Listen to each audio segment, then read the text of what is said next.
کوئی نئی بات نہیں ہے. کلبھوشن یادو جیسا بڑا ایجنٹ آج تک نہیں پکڑا گیا. ہندوستان کے پاس کوئی ایویڈنس نہیں ہے, جبکہ یہ شخص را کا ایک سینئر نیول آفیسر ہے جو خود اعتراف کر چکا ہے. وہ انٹرنیشنل کورٹ آف جسٹس میں جا کے اس کا دفاع نہیں کر سکے. اس کو انہوں نے فالس آئیڈینٹی اور غلط شناختی پاسپورٹ دے کر بھیجا ہوا تھا, اور اس کی تمام تر کنفیشن کے باوجود پاکستان نے کیا کیا ہے. پھر یہ جو آپ بات کر رہے ہیں کہ ان کے پاس یہ لال قلعہ میں جو نریندرا مودی نے سپیچ کی تھی, آپ ریٹائرڈ میجر کو چھوڑیں, خود نریندرا مودی نے کہا تھا کہ گلگت بلتستان اور بلوچستان سے لوگ میرے ساتھ رابطے میں ہیں اور وہ ہمیں کہہ رہے ہیں کہ ہماری مدد کرو. تو اگر ان کا وزیر اعظم بھی گلگت بلتستان اور آزاد کشمیر اور بلوچستان میں رابطے میں ہے تو Ajit Doval is paid for this thing. اس کا تو کام ہی یہ ہے. وہ تو بڑا اعلان کہہ چکا ہے کہ ہم پاکستان کے اوپر حملہ آور ہوں گے, ہم اس کو 2 لخت کریں گے. ان کے منسٹرز کا یہ کہنا ہے کہ پہلے پاکستان کے 2 ٹکڑے کیے ہیں, آپ 4 ٹکڑا کریں گے. تو اگر ان کے یہ عزائم ان کی حکومت کے ہیں, ان کی لیڈرشپ کے ہیں, اس کو بلا روک ٹوک وہ برملا کہتے ہیں ٹیلی ویژن پہ آ کے, تو ہمیں کس ایویڈنس کا انتظار ہے یا ہم کیا کر رہے ہیں؟ ہم کیوں اس بات سے ہچکچاتے ہیں؟ ہمیں کس بات کا خوف ہے؟ کیا اگر ہم مالی وسائل اور مالی امداد کی طرف دیکھتے رہیں گے تو جنگیں ریزالو سے جیتی جاتی ہیں.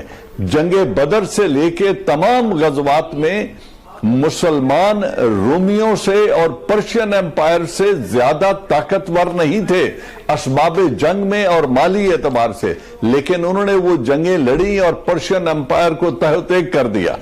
یہ مثال ہمارے پاس دین کی ہے. پھر افغانستان میں دیکھ لیں, جب افغانستان نے یو ایس ایس آر جیسا ملک ان کے ملک میں آیا تھا, دنیا کی کسی فوجی طاقت نے ایک بھی امریکن وہاں جا کے نہیں لڑا, ایک بھی پاکستانی سپاہی وہاں جا کر نہیں لڑا. افغانوں نے خود جنگ لڑی اور روس کو 60,000 لاشیں اٹھا کے وہاں سے جانا پڑا. جس اصول کے تحت دنیا نے افغانوں کی مدد کی تھی, آج انہی UN ریزولوشن کے تحت کشمیریوں کو حق ہے آرمڈ ریزسٹنس کا, اور دنیا پہ فرض ہے بالخصوص عالم اسلام پہ کہ وہ اسی طریقے سے ان کی مدد کریں جس طرح افغانوں کی مدد امریکہ اور ویسٹ نے USSR کے خلاف کی تھی. وہ مدد کے لیے وہاں پہنچ گئے تھے. ہمارے مسلمان آج مسلمانوں کا جینوسائیڈ دیکھتے ہوئے بھی سیاست کر رہے ہیں, اپنے سیاسی مفادات دیکھ رہے ہیں. آج اگر مسلم امہ ان کو یہ کہہ دے کہ آپ مسلمانوں کے خلاف ظلم بند کریں ورنہ آپ کی لیبر کو ہم ملک سے نکال دیں گے, تو اس ویکیوم کو فل کرنے کے لیے انڈونیزیا, بنگلہ دیش اور پاکستان کی لیبر حاضر ہے, موجود ہے. وہ سب کچھ کر سکتے ہیں اور تمام ضرورتیں پوری کر سکتے ہیں عرب ورلڈ کی, لیکن ایک قوت ایمانی چاہیے اس فیصلے کے لیے, اور کلمہ حق کے لیے جرأت پیدا کرنی پڑے گی مسلم امہ کو, اور لیڈ رول پاکستان نے لینا ہے کیونکہ ہم سٹیک ہولڈرز ہیں اس میں. بہت شکریہ آپ کا اعجاز امان صاحب.